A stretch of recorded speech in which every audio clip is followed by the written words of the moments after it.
Beetroot pancakes or patties, very tasty, sumptuous, helps in weight loss, and very, very healthy.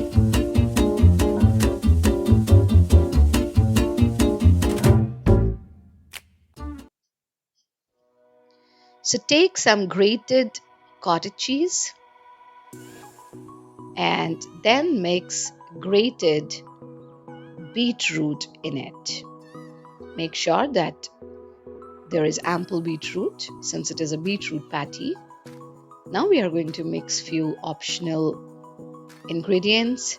First is of course chopped green chili, then is chopped coriander, and then you can mix spices as per your choice. Since I don't take much spices, so I'm just going to add a little bit of rock salt in it. Depends on your taste. And now the most important ingredient is arrowroot powder. Now, this dish can also be taken during fasting days since there is no grain in it, and rock salt is being used, and arrowroot is being used. Now, mix it nicely, making a nice mixture because this arrowroot is going to work as a binding agent since we are not using mashed potatoes or sabudana known as sago. Hence, this arrowroot powder is going to work as a binding agent. So mix it properly, and this is ready.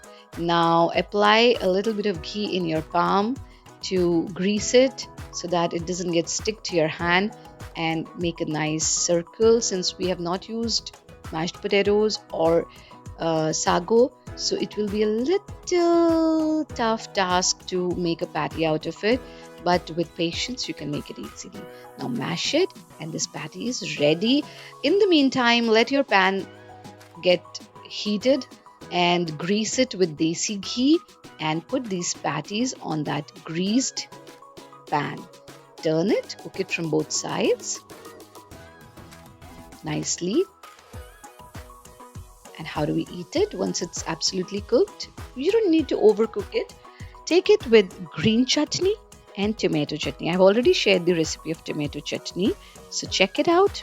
Have it